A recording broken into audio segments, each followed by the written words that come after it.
जब से गवर्नमेंट की तरफ से खबर आई है कि कार्स पर भी जीएसटी के प्राइस कम हो सकते हैं, मतलब गाड़ियों के प्राइस कम हो सकते हैं, उसके बाद से ना दो क्वेश्चंस हैं जो पोटेंशियल बायर्स हैं उनके मन में बड़े चल रहे हैं, और वो ना इनके बारे में बहुत ही ज्यादा कंफ्यूजन में है। कुछ लोग ऐसे हैं जिन्होंने गाड़ी बुक करा दी है, कुछ ऐसे हैं जिन्होंने जस्ट डिलीवरी लेनी थी और उनकी डिलीवरी उन्होंने डिले कर दी है कि देखते हैं जीएसटी वगैरह में क्या होता है।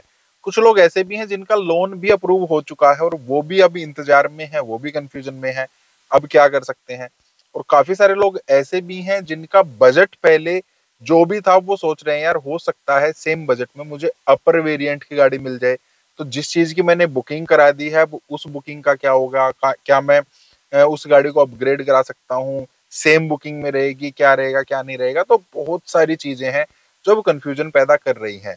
तो चलिए इन्हीं सब कंफ्यूजन पे बात कर लेते हैं किस तरीके से हमारे लिए सही रास्ते निकलेंगे। हेलो, मेरा नाम है मित्र, आप देख रहे हैं डेली ऑटो लाइफ। सबसे पहले हम बात कर लेते हैं जो जीएसटी वाला फंडा आया हुआ है, 28 से 18% आ जाएगा। वहां पर गाड़ियों पर हमें लग रहा है 30,000 रुपए से लेकर 1.5-2 लाख रुपए तक भी प्राइस कम हो सकते हैं, लेकिन जिन्होंने गाड़ी की बुकिंग करा दी है, अब जिन्होंने बुकिंग कराई है उनके पास जो भी कोटेशन लिखी हुई है उस पर आज की तारीख के प्राइस लिखे होंगे, आज के हिसाब से सब कुछ चलेगा। अब डर ये लग रहा है यार कल को जब जीएसटी के प्राइस कम हो जाएंगे, जब हम उनके पास जाएंगे, शोरूम के पास जाएंगे, तो वो हमें ये तो नहीं बोल देंगे ना कि देखिए आपने तो इस प्राइस पर गाड़ी बुक कराई थी तो अब हम आपको ये प्राइस नहीं दे सकते हैं, आपको वही लेना पड़ेगा, पुराना ही लेना पड़ेगा, क्योंकि डीलरशिप ने भी गाड़ी पुराने रेट पर ही खरीदी थी। तो उस केस में हम क्या करेंगे? तो सिंपल सा आपको एक इसका तरीका बता देता हूँ, आपको गाड़ी की बुकिंग उस टाइम पर कैंसिल करा देनी है, आज नहीं करानी है। अगर ऐसा कुछ होता है तो, वैसे तो ऐसा नहीं होगा, वो तो आप वर्स्ट केस सिनेरियो मान सकते हैं कि बाई चांस ऐसा अगर डीलरशिप की तरफ से बोला जाता है, तब सिंपल बोलिए चलो ठीक है, मुझे गाड़ी नहीं लेनी है, बुकिंग कैंसिल कर दो मेरी गाड़ी की, ठीक है। थोड़े बहुत पैसे काट लेंगे, उससे क्या फर्क पड़ता है, वैसे तो नहीं काटने चाहिए लेकिन काट लेते हैं यार, 500 रुपए, 1000 रुपए, 1100 रुपए काट लो, कोई बात नहीं, ठीक है, हम नहीं ले रहे हैं, ठीक है, वो सिंपल हो गया है। दूसरी चीज, जिन्होंने अपनी गाड़ी बुक करा दी थी, जस्ट डिलीवरी लेने वाले थे और उनकी गाड़ी का लोन भी उन्होंने बैंक में जो है वो अप्रूव करा लिया था, सेंक्शन हो गया था, अब जस्ट गाड़ी लेनी बाकी थी तो ये खबर आ गई। अब खबर आ गई तो उन्होंने अपनी गाड़ी को होल्ड पर रख दिया। अब वो ये डर रहे हैं यार वो बैंक में जो लोन पड़ा है अब उसकी ईएमआई तो नहीं शुरू हो जाएंगी, या अगर ईएमआई नहीं शुरू हो रही है तो वो बैंक में पड़ा रहेगा, कहीं वो कैंसिल तो नहीं हो जाएगा। अगर कैंसिल नहीं होता है या कैंसिल होता है तो हमारे सिबिल पर उसका क्या फर्क पड़ेगा? आज हम उसको कैंसिल करा दें, 2 महीने बाद दोबारा लेने जाए, उस टाइम पे मिलेगा या नहीं मिलेगा? तो ये लोन को लेकर जो लोग लोन के चक्कर में फंस चुके हैं उनको और भी ज्यादा दिक्कत आ रही है। तो यहाँ पर सिंपल चीज क्या है, अगर आपका लोन अप्रूव हो चुका है, सैंक्शन हो चुका है और वो बैंक के पास ही पड़ा है, तो आप बैंक के मैनेजर से या जिससे भी आपकी बात हुई है, सबसे पहले तो आप उनसे बात कर लीजिए कि जो मेरा लोन है इसका हम क्या करना है।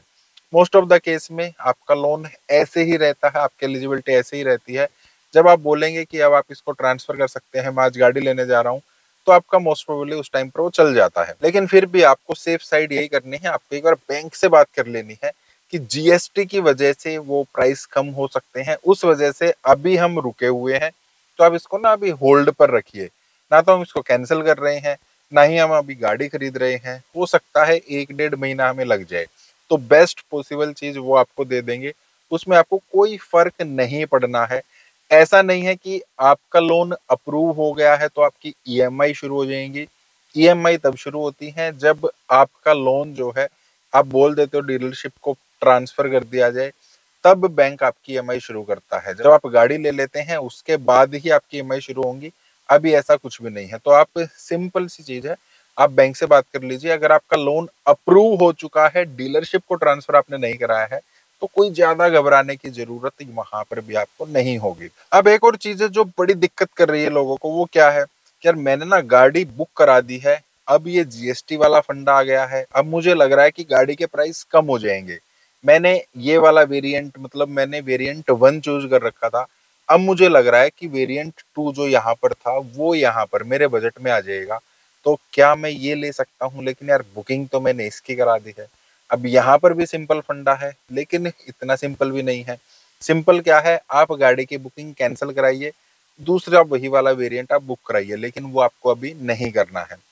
इसमें भी दिक्कत आपको क्या आ सकती है, आप डीलरशिप के पास जाएंगे, वहां आपने उसको बोल दिया कि यार मुझे ये वाली गाड़ी नहीं, या मुझे वो वाली गाड़ी लेनी है। अब मान लेते हैं प्राइस कम हो गए हैं, आप उनके पास गए हैं, तो उस केस में डीलरशिप पर जो भी बंदा होगा वो आपको यही बोल सकता है, देखिए आपने ये गाड़ी बुक कराई थी, आप वो गाड़ी लेंगे ना तो उस पर थोड़े से चार्जेस एक्स्ट्रा हैं, या उस पर इतना ज्यादा डिस्काउंट आपको नहीं मिल सकता है। ये यहाँ पर समझ जाते हैं कि ये कस्टमर जो पहले ही बुक करा चुका था अपनी गाड़ी को, अब वो अपनी उस गाड़ी को कैंसिल करा के ये वाली गाड़ी ले रहा है, इसका मतलब इसका मन इस गाड़ी पर प्रॉपर तरीके से आ चुका है, तो अब ये इसको लेने के लिए बिल्कुल तैयार है। तो यहाँ पर हम इससे थोड़ा सा पैसा ऐंठ सकते हैं। वो बोल सकते हैं कि इस पर इतना डिस्काउंट नहीं है, या फिर आज के टाइम पर ये गाड़ी इतनी ज्यादा डिमांड में है, या फिर 2 महीने से 1 महीने से जो डिमांड रुकी हुई थी वो एकदम से निकल गई है, अब इस पर इतना डिस्काउंट नहीं है। तो जैसे हम गाड़ी चेंज करेंगे, कलर चेंज करेंगे, तो वहां पर दिक्कत हमें आ सकती है। लेकिन दिक्कत से हमें घबराना थोड़ी ना है, दिक्कत के इलाज भी तो हमारे पास ही है ना। अब हम मान लेते हैं जीएसटी के जो भी प्राइस है, कम होने थे, ज्यादा होने थे, स्टेबल होने थे, वो सब स्टेबल हो चुका है। अब हमें वो गाड़ी पसंद आ चुकी है, मान लेते हैं हमारी रेंज में वो गाड़ी आ गई है, हमें पसंद आ गई है। डायरेक्ट उस डीलरशिप पर मत जाइए जहां पर आपने गाड़ी बुक की थी, उनको मत बोलिए कि मुझे ये गाड़ी कैंसिल करा के वो लेनी है, अब ये हो गया वो हो गया है, नहीं करना है। आप किसी दूसरी डीलरशिप पर जाइए, वहां पर जो गाड़ी अब आपको पसंद आ गई है, जो वेरिएंट आपको पसंद आ गया है, उसकी आपको कोटेशन लेनी है। और वहां पर जो फाइनल प्राइस है, जिस तरीके से आपने यहाँ बुक कराई थी, उनको जस्ट वो बुकिंग वाली अमाउंट पर लेकर आना है कि मैं बुकिंग आज ही करा दूंगा, आप मेरे को फाइनल प्राइस बताइए। या दूसरा केस क्या हो सकता है, आप अपने किसी फ्रेंड को, अपने किसी रिलेटिव को, अपने भाई को, किसी को भी जिस डीलरशिप पे आपने गाड़ी बुक करा रखी है ना, वहां पर भेजिए, और जो गाड़ी आज आपको पसंद आ गई है उसकी कोटेशन के लिए, या उस गाड़ी की फाइनल प्राइसिंग के लिए उनको वहां पर भेज दीजिए। उस केस में आपको आइडिया रहेगा मार्केट में क्या चल रहा है, और उस डीलरशिप पे क्या चल रहा है जो गाड़ी आज आप पसंद करना चाहते हैं, जो गाड़ी आप लेना चाहते हैं। जब आपको चीजें फाइनल हो जाए, थोड़ा आपको आइडिया हो जाए, अब आप उस डीलरशिप के पास जाइए कि मुझे ये गाड़ी नहीं लेनी है, आप इसको कैंसिल कर दीजिए। उस कैंसिलेशन के कोई चार्ज नहीं है अगर आप सेम डीलरशिप से दूसरी गाड़ी ले रहे हैं तो। ठीक है, आपको यही बोलना है ये वाला वेरिएंट मुझे नहीं चाहिए, वो वाला वेरिएंट मुझे चाहिए है। अब वो सिंपल आपको क्या बोलेंगे, देखिए उस पर तो थोड़े से प्राइस ऐसे ऐसे ऐसे ऐसे हो जाएंगे, आपको तो पता है यार ये ठीक बोल रहा है या गलत बोल रहा है, आप तो पहले ही होमवर्क कर चुके हैं ना।